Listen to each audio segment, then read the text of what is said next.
saudara-saudara di dalam nama Tuhan kita Yesus Kristus. Kali ini kita akan mengikuti acara Benih yang Bertumbuh yang mengambil tema keutuhan ciptaan dan kearifan lokal. Saudara-saudara, sebagai bentuk kepedulian gereja dalam menjaga keseimbangan lingkungan hidup atau ekologis, peranan gereja saat ini haruslah menjalani peningkatan dengan menyeimbangkan pertanian selaras akan organik. Saatnya gereja juga mengajak seluruh masyarakat untuk kembali kepada pertanian yang bercirikan kearifan lokal seperti dalam falsafah Batak, Sinur Nina Pinahan, Gabe ni Naniula. Renungan pada saat ini akan disampaikan oleh Bapak Eporus Huria Kristen Indonesia, Bapak Pendeta Dr. Langsung Sitorus MTH, dan profil Huria Kristen Indonesia disampaikan oleh Bapak Pendeta Harlen Simangunsong BD. Selamat menyaksikan saudara-saudara, Tuhan Yesus memberkati.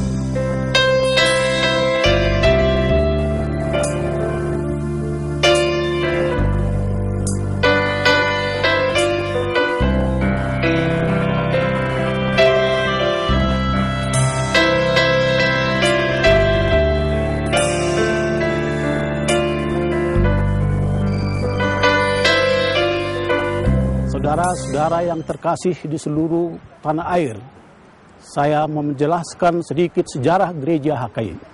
Gereja Huria Kristen Indonesia berdiri tanggal 1 Mei 1927 yang didirikan oleh Fredrik Sutan Malu Panggabean.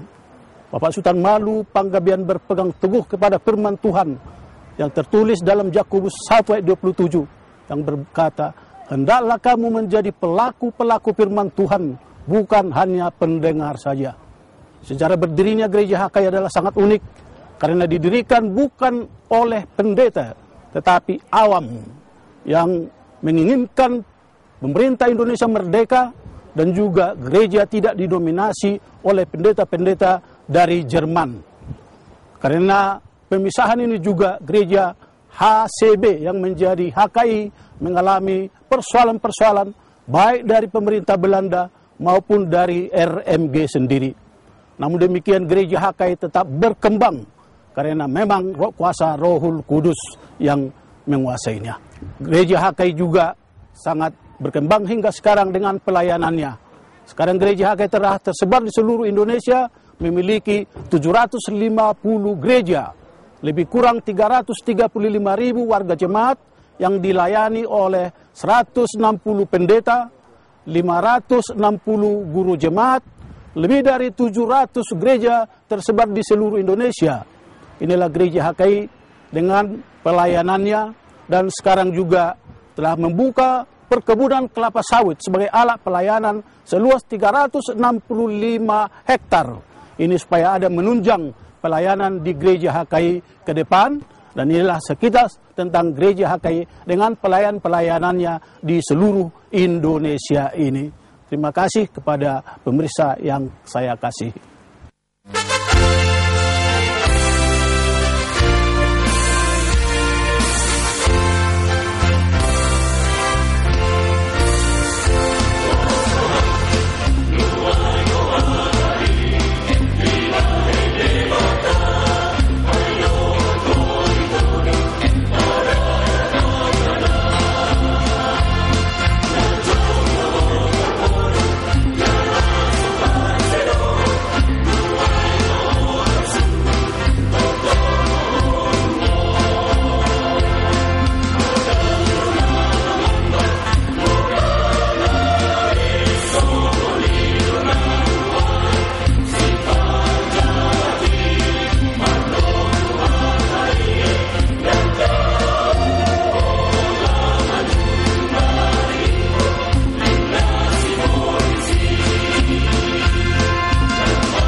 Salam, saudara-saudari, Bapak Ibu yang terkasih, para pemirsa Televisi Republik Indonesia di seluruh tanah air.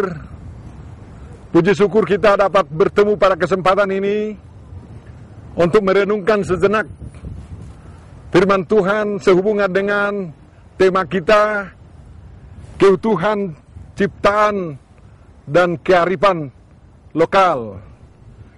Kiranya Tuhan menyertai Bapak Ibu saudaraku yang kekasih, dan marilah kita sejenak mendengarkan apa yang tertulis di dalam kitab suci, khususnya dari Kejadian 2 ayat 15, di mana dikatakan bahwa maksud Tuhan Yahweh Elohim menciptakan dan mengambil lalu menempatkan manusia di Taman Eden, yakni untuk mengusahakan dan memelihara taman itu.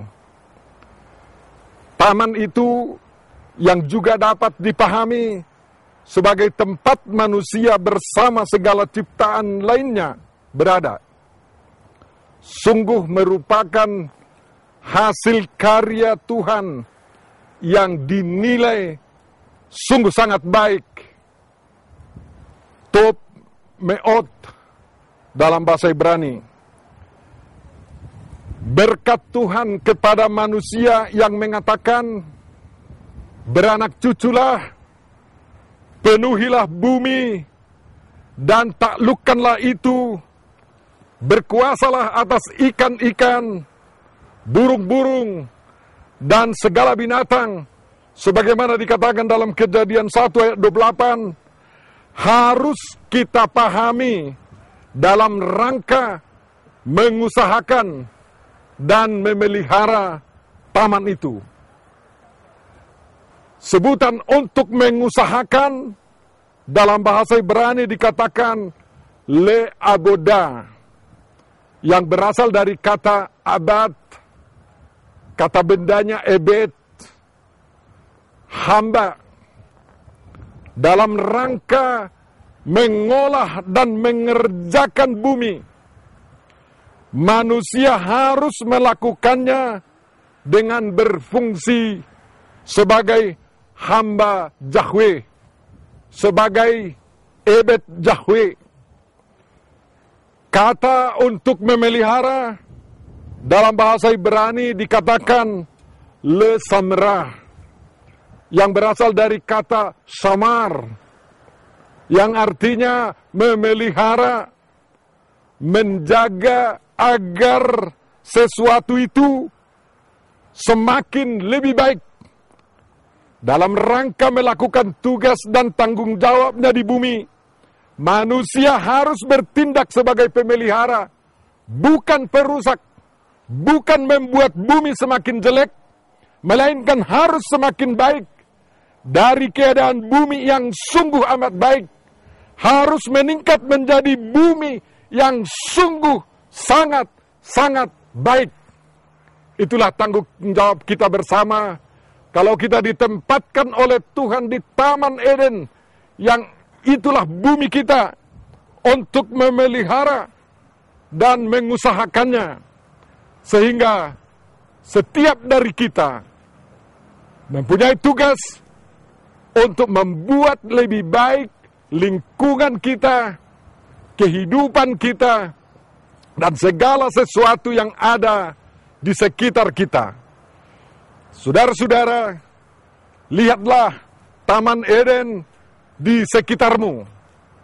Sejauh mana itu telah terpelihara dan telah Anda jaga dalam rangka mengusahakannya demi kesejahteraanmu, demi kesejahteraan orang lain juga, termasuk demi kesejahteraan sesama kita ciptaan yang dipertemukan oleh Tuhan kepada kita. Selanjutnya nanti akan kita lanjutkan dalam merenungkannya, dalam hubungannya dengan kearifan lokal, khususnya di Tanah Batak. Saya Direktur Pengmas HKI, ingin menjelaskan beberapa hal yang akan dilaksanakan khususnya pada tahun pengembangan HKI tahun 2011 sampai 5 tahun ke depan. Yang pertama sekali, bahwa HKI mencanangkan bagaimana mengorganisasi dan memotivasi masyarakat dalam bentuk kelompok tani, khususnya dalam pengembangan taraf hidup masyarakat. Hal ini terimplementasi melalui pendampingan kepada kelompok tani yang sudah dibentuk oleh HKI, baik peternakan, perikanan, dan pertanian. Ini semua dilakukan supaya bagaimana masyarakat hidup lebih sejahtera lagi melalui pemakaian teknologi tepat guna dan teknologi yang ramah lingkungan melalui peternakan, perikanan, dan pertanian. Ini semua mendukung bagaimana masyarakat lebih maju dan lebih sejahtera ketika kita turun langsung, bagaimana mereka merasakan dan HKI langsung melihat kenyataan hingga saat ini khusus dalam peternakan